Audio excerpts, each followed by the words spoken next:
আওয়ামী লীগের কার্যক্রম নিষিদ্ধ আছে, কিন্তু দলটি আমরা দেখছি গত কয়েকদিন যাবৎ, বিশেষ করে নির্বাচনের পরে 12 ফেব্রুয়ারি নির্বাচনের পরে তাদের কিছু কার্যালয় খোলা হচ্ছে সারা দেশেই। আমরা অন্তত 1 ডজন কার্যালয় খোলার তথ্য পেয়েছি। এর মধ্যে দলটির কিছু নেতা জামিনও পাচ্ছেন, আবার কিছু বেশিরভাগ নেতাই তাদের আছেন দেশের বাইরে বা পলাতক অবস্থায় বা আত্মগোপনে। আসলে তারা কি করতে চাচ্ছে আওয়ামী লীগ? আওয়ামী লীগ আসলে এই কার্যালয় খুলে কি বার্তা দিতে চাচ্ছে, বা তাদের নেতারাই বা আজ আপনাদেরকে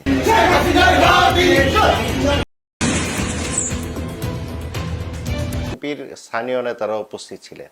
তো বিষয়টা একদম ইলেকশনের পর দিন একটা কার্যক্রমে পলাতক, বেশিরভাগ কারাগারে, অর্থাৎ ডিসমেন্টাল একটা পরিস্থিতি। এই পরিস্থিতিতে ইলেকশনের পর তারপর দিনই একটা কার্যালয় খোলা হলো, সারা দেশে জিনিসটা আলোচিত হলো। এরপরে আমরা দেখতে পেলাম যে একের পর এক ডজন খানেক বা তারও বেশি কার্যালয় খোলা হয়েছে সারা দেশে। এর মধ্যে জেলা কার্যালয়, মহানগরী কার্যালয় আছে। তো বিষয়টা আসলে একটু আলোচনা তৈরি করে। তো এর মধ্যে আবার কিছু কিছু ক্ষেত্রে আমরা দেখলাম যে আওয়ামী লীগের যেসব নেতা পলাতক ছিলেন অথবা কারাগারে ছিলেন, এর মধ্যে সাবেক এমপি, প্রবীণ নেতাও রয়েছেন, তাদের কেউ কেউ জামিন পেয়েছেন এবং জামিন পাওয়ার প্রবণতাটা বেড়েছে। তো এটা একটা পলিটিক্যাল স্পেকট্রামে এটা নিয়ে একটা বেশ আলোচনার জন্ম দেয় যে আসলে কি হয়েছে।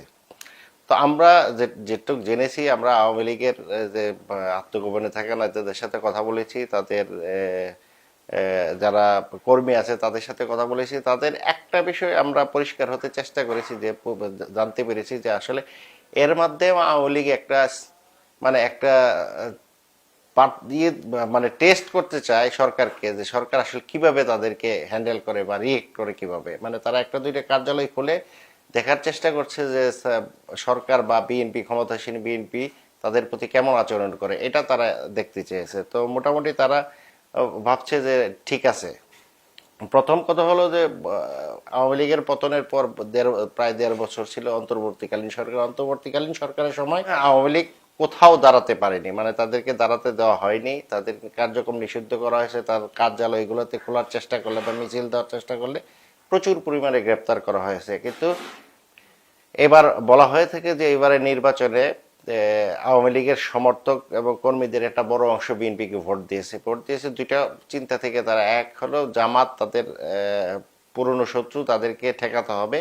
আর একটা হলো যে বলা হয়ে থাকে যে লোকালি বিএনপির লোকজন তাদেরকে নানান ধরনের আশ্বাস দেওয়ার চেষ্টা করেছেন যে তারা যদি ক্ষমতায় আসে তাহলে আওয়ামী লীগের যেসব নিরীহ বা তাদের অপরাধ নাই ওইসব কর্মী সমর্থকদেরকে মানে হয়রানি করা হবে না। তো তারা আস্থা রাখার চেষ্টা করেছে যে আওয়ামী লীগ আসলে তারা একটা ভালো পরিবেশ পাবে। অন্ততপক্ষে যে অন্তর্বর্তীকালীন সরকারের সময় যে তারা যে চাপে ছিল, তারা যে নানান ধরনের হয়রানি বা মামলা, গ্রেফতার কথায় কথায় সেটা হয়তো থাকবে না। তো এই জিনিসটা আসলে থাকলো কি থাকলো না সেটা দেখার জন্যই তারা আওয়ামী লীগ বিএনপি নির্বাচনে আসার পরপরই বিএনপি ক্ষমতায় আসার পরপরই তারা এই টেস্ট করার চেষ্টা করলো। এবং দেখা গেল যে কোথাও কোথাও বিএনপির লোকজন ওইভাবে কোনো উচ্চবাচ্য করে নাই, বা আইন শৃঙ্খলা বাহিনী জিনিসটাকে না দেখার ভান করে এড়িয়ে গেছে।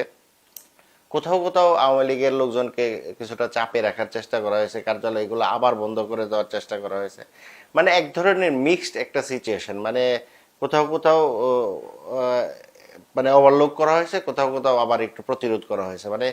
জিনিসটা এমন দাঁড়িয়েছে যে আসলে আওয়ামী লীগও বুঝতে পেরেছে যে এভাবেই হয়তো তাদেরকে সামনে চলতে হবে, যে একেবারে বিএনপি তাদেরকে কার্যক্রম নিষিদ্ধ অবস্থায় একদম ওপেন কাজ করার বা কার্যালয় খুলে দেওয়ার সুযোগ দেবে না। আবার কিছু কিছু ক্ষেত্রে হয়তো খুললে তারা খুব একটা রিয়েক্টও করবে না। অর্থাৎ এক ধরনের তাদের মধ্যে ইঁদুর বিড়াল খেলার একটা চেষ্টা আছে। এর মধ্যে বিএনপির মহাসচিব এবং আমাদের এলজিডি মিনিস্টার মির্জা ফখরুল ইসলাম আলমগীর বলেছেন যে আওয়ামী লীগের যেসব বিষয় আছে তারা তাদের বিচারের প্রক্রিয়াটা সঠিকভাবে করা হবে এবং আওয়ামী লীগকে অযথা হয়রানি করা হবে না, এই ধরনের একটা কথা উনি আশ্বাস দিয়েছেন। আমাদের স্বরাষ্ট্রমন্ত্রীও বলেছেন যে 5 আগস্টের পরে যে মামলাগুলো হয়েছে সবগুলো তারা রিভিউ করবে। তো এই সব বিষয় বেসিক্যালি আওয়ামী লীগকে আশ্বস্ত করতেছে, আওয়ামী লীগের নেতাকর্মীদের মধ্যে এক ধরনের আশ্বাস সঞ্চার করতেছে যে তারা গত 1.5 বছর 5 আগস্টের পরে যে তারা মাঠে নামতে পারে না, কিংবা তারা স্বাভাবিক কোনো কার্যক্রমই করতে পারে না, এইবার হয়তো তাদের এই সুযোগ আসছে বা আসার সম্ভাবনা আছে।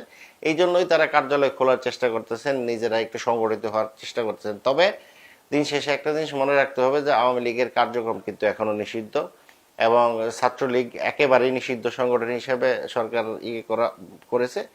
এই অবস্থায় যদি বর্তমান বিএনপি সরকার আওয়ামী লীগের কার্যক্রম নিষেধাজ্ঞা না তুলে নেয় বা ছাত্রলীগের নিষেধাজ্ঞা না তুলে নেয়, তাদের পক্ষে হয়তো ফুল প্লেজে সিরিয়াসলি আবার তাদের কার্যক্রম শুরু করা অথবা তাদের কার্যালয় সরাসরি খোলা এটা হয়তো সম্ভব হয় না। তারা টুকটাক বিচ্ছিন্নভাবে হয়তো কার্যক্রম চালাতে পারবে। মানে এটাই মেসেজটা আসলে বর্তমানের সময়ের জন্য। 5 আগস্টের পরে মানে আওয়ামী লীগের পদধারী অন্তত যারা সামনে পেয়েছে বা তাদেরকে পাওয়া গেছে, অলমোস্ট সবাইকেই গ্রেফতার করা হয়েছে। গ্রেফতার করার পর দীর্ঘদিন জামিন না পাওয়ার একটা অভিযোগ ছিল, যে জামিন না দেওয়া বা জামিন পেলে অন্য মামলায় আসামি করা, গ্রেফতার দেখানো, এটা চলতেছিল। সেই জন্য দেখা গেল আওয়ামী লীগের পদধারী অথবা এমপি, সাবেক এমপি, মন্ত্রী বা একটু প্রভাবশালী কেউ যদি একবার মানে গ্রেফতার হয়েছেন, তো আর পরবর্তীতে কেউ ছাড়া পাননি। তো আমরা দেখলাম যে নির্বাচনের পরে, ঠিক নির্বাচনের আগেই আমরা দেখলাম যে ঠাকুরগাঁও রমেশচন্দ্র সেন, এক সিনিয়র আওয়ামী লীগ নেতা, উনি কারাগারে মারা যান। মারা যাওয়ার পরে ওই ঠাকুরগাঁওরই আরেকজন সিনিয়র আওয়ামী লীগ নেতা দবিরুল, তাকে ইলেকশনের পর পর জামিন দেওয়া হয়। তো এটা মনে করা হচ্ছিল যে বয়স্ক নেতা হিসেবে হয়তো তাকে জামিন দেওয়া হয়েছে। পরবর্তীতে আমরা দেখলাম যে বরিশালে সাবেক মেয়র শওকত হোসেন হিরণের ওয়াইফ, যিনি সংরক্ষিত নারী আসনে এমপি ছিলেন, তাকেও জামিন দেওয়া হয়েছে। পরবর্তীতে আজ বরিশালে আরেকজন এমপিকে জামিন দেওয়া হয়েছে। তারপরে নতুন নতুন করে অনেক নেতাদেরকে জামিন দেওয়া হয়েছে। তো আওয়ামী লীগের নেতারা মনে করছেন, আওয়ামী লীগের আত্মগোপনে থাকা নেতারা মনে করছেন যে বর্তমান গভর্নমেন্ট অন্তত পক্ষে কিছু ক্ষেত্রে জামিনটার মানে দিবে। আওয়ামী লীগের নেতাকর্মী যাদের বিরুদ্ধে, যারা গ্রেফতার আছে বা যাদের বিরুদ্ধে মামলা আছে, তাদেরকে হয়তো একটা বড় অংশকে জামিন দিবে, এটা তারা মনোভাব করতেছে। এই জন্য অলরেডি কিছু লোকজন জামিন পাচ্ছেও, এটা তাদের কাছে ভালো লক্ষণ মনে হচ্ছে। সুতরাং একেবারে ভিআইপি অথবা আওয়ামী লীগের মানে বড় পদধারী অথবা খুবই প্রভাবশালী কাউকে হয়তো জামিন দেবে না বা ছাড়া হবে না, এর বাইরে বেছে বেছে হয়তো জামিন দেওয়ার ঘটনা ঘটবে, এবং এই সুযোগটা